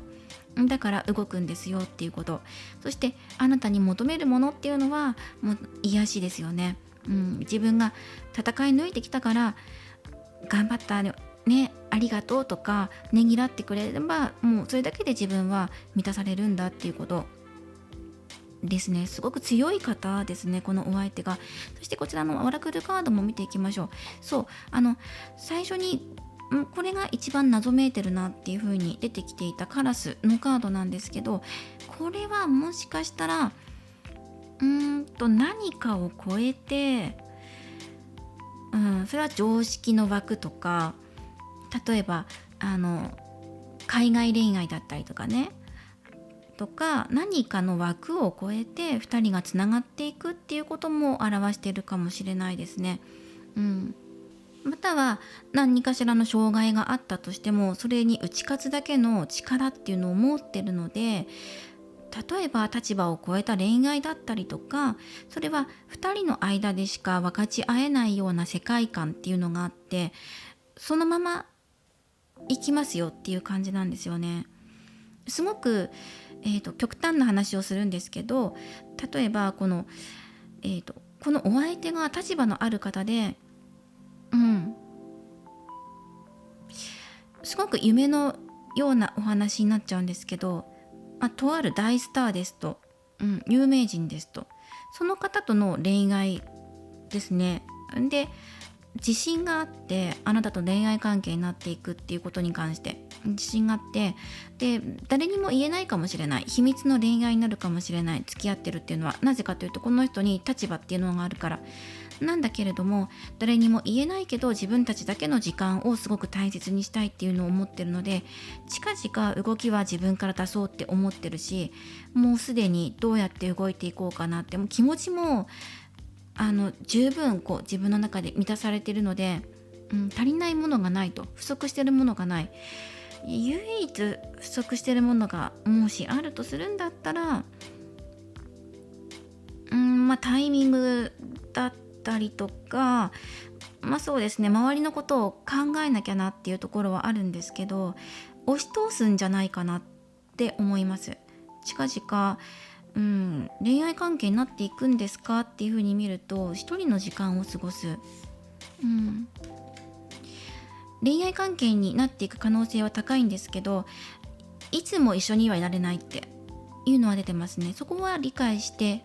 もらってると思ってるっていうふうにお相手の方から伝わってきます。自分はそれでも構わないと、あなたと常一緒にいられるわけではない、それは時間帯が合わないのか、それともなんか遠くに住んでるとかなのかもしれないし、ほんのひとときだけの時間かもしれない。なかなかこうデートする都合がね、休みが合わない、お互いの仕事の休日の関係上なかなか合わせづらいとか、そういうのがあるかもしれないけど、時々寂しい思いをさせてしまうこともあるかもしれない。だけどそれでも自分は進んでいきたいんだと、お互いの事情を理解して、そうですね、都合をつけて会いたいとか付き合いたいっていうような、そんなことになるのかなと思いますね。ここね、その課題点のところでソードの5番が入ってるので、また対人関係の対立だったりとか、周りに反対されたりとかね、公の関係性にしてしまったら反対する人が出てくるだろう。だから自分たちの世界だけで今は満足したものにしたい、安心できる世界観だけ持っておきたいとか、自分たちの中だけでっていうところが入ってくるんですね。だから外に出していくというよりは、2人の関係性はどんどん内に濃くなっていくのかなっていうのは感じますね。あなたと結ばれる自信確信があるっていう風に出てます。たとえ周りに反対されたとしても、自分は意思を曲げることはないし、あなたにアプローチしていくんだっていうところが出ていますね。もしかしたら2人だけの世界を築くのかもしれないなと思いました。周りの人には言わないで、っていうところがあるのかもしれないですね。はい、ということで、ウィズダム使って、そうですね、ここまで見ていて、なんか交際に関する質問なので、お相手の方から動いてくると思うんですね。そして動いてきてくれるから、あなたが安心するとか気持ちが落ち着くとかだと思います。じゃあお相手があなたに見せたい景色っていうのは何なのか、でもやっぱり自分たちの世界に連れて行きたいっていうことだと思います。自分の世界、またはあなたと自分が作り出す新しい世界だと思いますね。喜びの場所とか自分たちだけとかっていうのが伝わってくるので、そこに導いていきたい、連れて行きたい、見てほしいっていうことです。でも誰も知らない場所、自分だけのお気に入りの場所っていうところで、それが2人の恋愛関係なんじゃないかな、恋愛の世界なんじゃないかな。だから夜いつも電話して誰も知らない、お互い自分の部屋でお互いの声だけを聞いて、夜ねお休みっていう電話をするとか、そういう時間、誰も知らない時間を持ちたいっていうのがお相手が今考えてること、感じてることなんじゃないかなと思います。で、その浅い関係性で近未来交際まで発展しますかっていうことにのズバリの質問だったので、でもお相手的には動く気ある、動くよっていう風に出てきているんですね。不安材料といえば周りのことかなっていうのはあるんですけど、じゃあそれに負けるのかって言ったら負けないっていうのが出てきてますから、じゃああなたは一体どういうことをお相手にしていけばいいのかなっていうことでもらっていきましょう。ウィズダムのカードから1枚もらっていきましょう。わー、すごい。で、自由に自分のあなたの好きにっていう風に入ってきます。そのイメージ、想像する力なんですけど、それって自由じゃないですか。好きだって思う気持ちとか、どういう関係になりたいとか、自分の中の希望を抱くことって誰にも止める権利がないし、どんな希望を持ったってそれはあなたの自由なんだよっていうことを言いたいような、伝わってくるとなりますね。だから落ち込まずに上を向いて、たとえねそのお相手といつも常日頃一緒にいられないかもしれないけど、あらゆる手段で、例えば会えないから毎日電話しようとか LINE はまめにしますよかもしれないし、一人の時間待たせてごめんね、でも会ってる時は濃い時間過ごすからねっていうことかもしれないし、だから心に希望を灯しておいてください。それが今あなたができる、お相手に対してできることだよっていうこと。決して悲観的にならずに、明るい方を見て、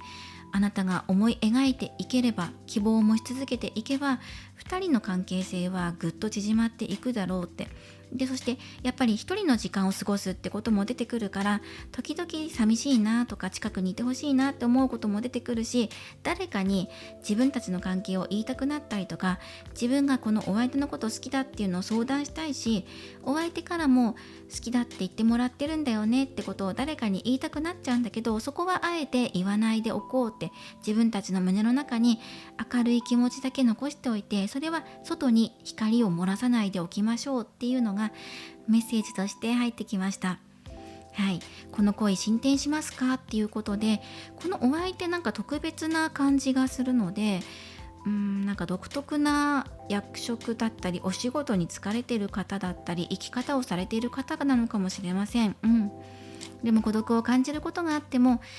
それでもね、そのお相手に対してのお気持ちっていうのは明るい気持ち持っていてくださいっていうことです。ではお選びいただいたオラクルカードから好転アドバイスもらっていきます。こちらは心配事を誰かとね分かち合うっていうことなんです。その誰かって誰とシェアするのって言ったら、シェアする相手をよく見て選んでねってことなんです。誰でも彼でもシェアするとかではなくて、このメッセージにもあった通り、自分の抱えきれない不安とか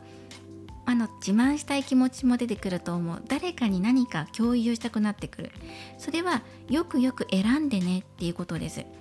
多分お相手と2人だけ何かあったらお相手とシェアするっていうことをすごく伝えたいのかなと思いました。シェア your cares、誰かと共有することによってあなたの心の癒しにつながるんだよっていうことなんだけれども、それはじゃあいろんな人とシェアすればいいのか、数が多ければ多いほど癒されるのかって言ったら、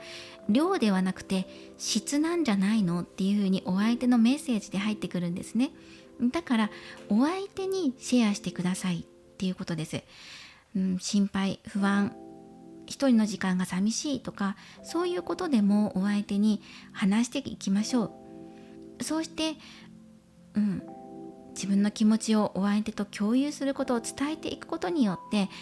我慢しないことによって自分の気持ちが軽くなっていきます。そしてお相手からの支えっていうのを受け取ることができるんですね。自分の気持ち、心の負荷をお相手と分かち合うことで、お相手とより良い解決法だったり、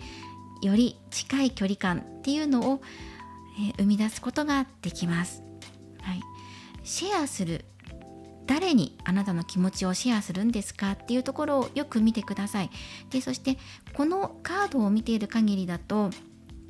いろんな人にシェアするわけじゃないよっていう風に出てくるんですよね。シェアする相手、例えばお相手に言えない、お相手はちょっと言えないよだとしたら、シェアする相手をよく吟味してくださいっていう風に出てきます。よく見てって、相手をよく見て。中にはそのゴシップ的に扱おうとする人がいたりとか、噂を流そうという風になる人もいる、そういう相手もいるから、よく見極めてねっていう風に出てきます。あなたが純粋だからこそ、心配してるよ、大丈夫っていう、そんな優しい一声に負けてしまって、誰かにポロッと話したくなるような瞬間が出てくるかもしれないと。でも本当に守りたいものは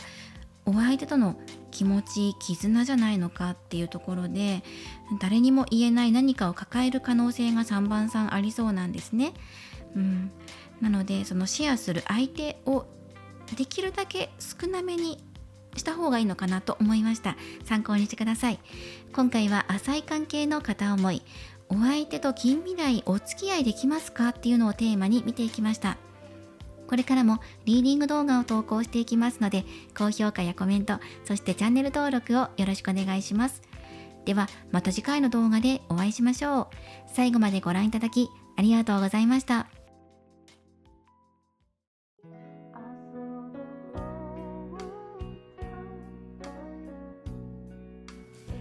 今回のリーディングは以上となります。浅い関係の片思いの行方について見ていきました。いかがだったでしょうか。はい、ということで今回はトランスペアレント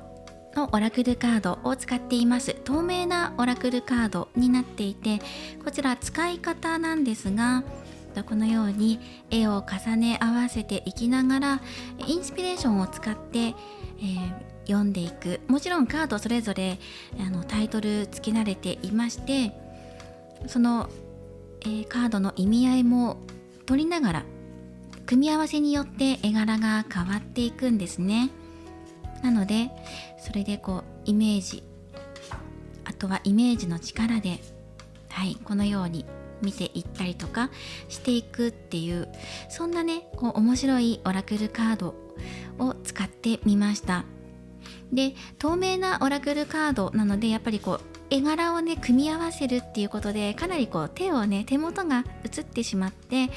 ちらついてしまって、ちょっと集中できないな、見づらいなっていうねご意見も出てきそうなんですが、ご了承ください。ちょっとこういろいろカードを合わせることによってどんな風に見えるのかっていうのを、今回やっています。例えば特にこれもすごく分かりやすいかなって思います。このカードがあって、これをこう組み合わせると、実はねここの人の顔です。こちらのこの人の顔のところにこの蝶の模様の目の柄がちょうど入ってくるんですね。はい、こうやって目が浮かび上がってくるんです。人の顔に瞳が入ってくるっていうことで、いろんな見方があるということなんですね。はい、ということで今回はこちらのオラクルカード、透明なトランスペアレットっていうのは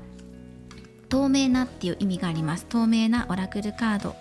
を使いました。多分これからしばらく私がハマっているので、しばらくこう出てくる頻度が高いんじゃないかなと思っています。シャッフルカードシャッフルできないので、このように混ぜながら出していくんですけど、はい、ちょっと今回画面じゃない、ごめんなさい、この上のね選択肢のカードがあって混ぜづらいんですけど、ここから共通メッセージをもらっていこうと思います。本当はこうもう少し幅広く取ってやりたいんですけど、で2枚ねカードを出していきましょう。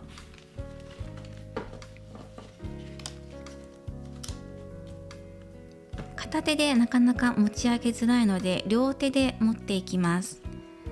はい、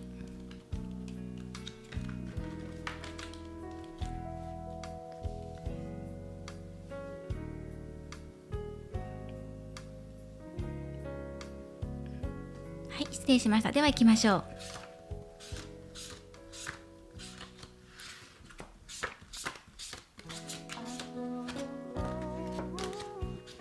はい、この2枚ですね。精霊のカードが出てますね。あとシャドウキャットから共通メッセージもらっていきましょう。月のカード、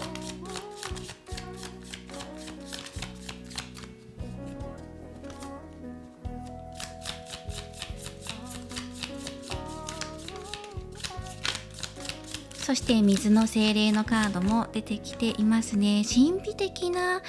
イメージがします。その愛情だったり、人間関係やそうですね美しさなども表してるし、プラス月のカードでミステリアス、運命の恋が出てますね。そうなんですよ。今回その3選択肢それぞれ結果異なってきたかもしれないんですが、今浅い関係性で見てるんですけど、これはその運命、お相手とご縁近いんだよっていうことを知ってほしいっていうことがここね出てきています。嬉しいことやロマンチックな出来事、シチュエーションっていうのも期待できそうですね。ぜひ明るくね期待してくださいっていうこと。そしてそうですね、月っていうのはまずサイクルとかも表していますし、ここ似てるんですよね。同じ水の、エレメントを持っているので、水ってその感情を表したりもするんです。水は溢れてしまったりとか空っぽになってしまったりとか、器によって形を変えたりとかすることもできます。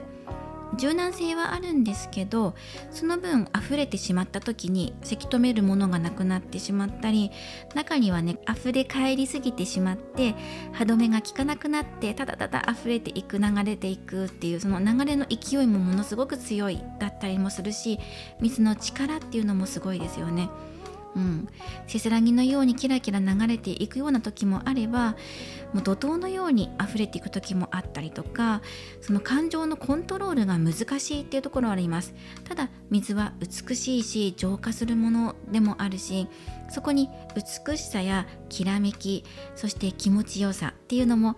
あるので、両方の面があるっていうことが伝わってきます。今自分の感情を大切にしていきましょうっていうこともそうだし、月もね満ち欠けしますよね。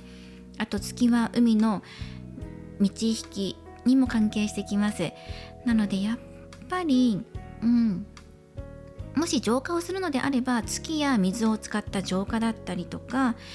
その月水っていうのが大きなテーマになってくるだろうし、月の動きに合わせるとか、サイクル、新月や満月のサイクルに合わせて都度自分の軌道修正を行うことだったりとか、どちらも水のカードであるので、入浴する、心がける、シャワーをするとかね、手をよく洗うっていうこともいいと思います。実際の自分の生活に取り入れやすい。そしてあとはやっぱり、愛情を表すところなので、自分自身の気持ち見つめてください。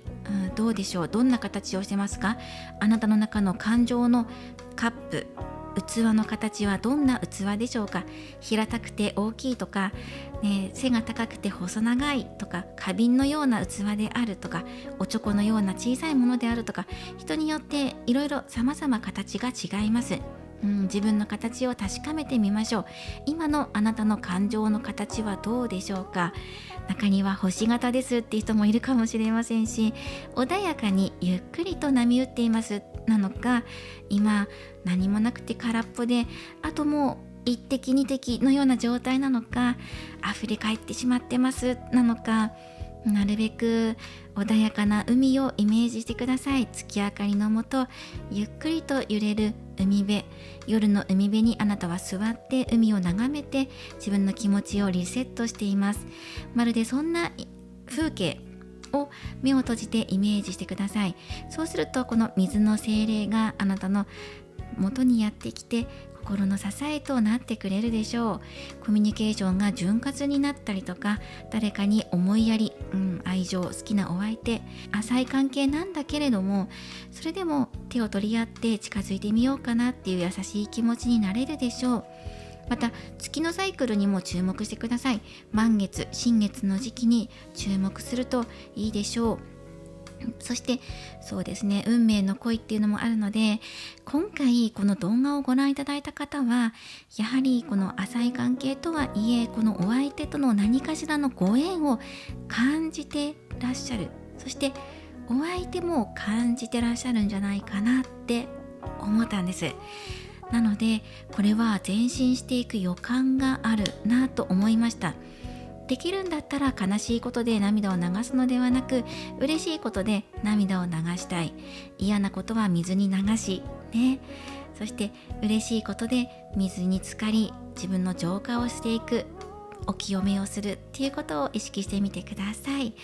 すごく素晴らしいですね。円満に物事が解決していくかもしれません。物事がね、そして強力な助っ人も現れるかも。お友達またはお相手だったりとか、目に見えない存在かもしれない。奇跡的に、エレベーターで一緒になってね、お話しする機会を持てたりとか、まさかこんな場所でっていうところで再会するとかっていう可能性もあると思いますし、エネルギー、見えないエネルギーを信じていきましょう。見えない力だと信じづらいのかもしれないけど、ご縁も見えないものですよね。人を好きになるとか、どれぐらい好きなのかなっていうことも、測れるものでもないので、じゃあどうすればいいのかって言ったら、やはり信じる気持ちだったりとかね、あと自分の状況をよく把握することっていうのも必要になってくるのかなとも思うんですね。だからこそ自分の感情を今一度見つめてくださいってことですね。本当にこの方を信じて、自分が今進んでいくのか、待つのかとか、引いてみるのかとか、道引きだから、満たしたり引いたりとか、波があるんですよね。この波のコントロールをするとか、コントロールにとらわれずにこの波に従うとか、人によって心地よい乗り方があると思います。ご自身の乗り方、もう一度確かめてみてくださいっていう、そんなアドバイスでもありました。今回はコツのように共通メッセージお伝えしました。では今回も最後までご視聴いただきありがとうございました。また次回の動画でお会いしましょう。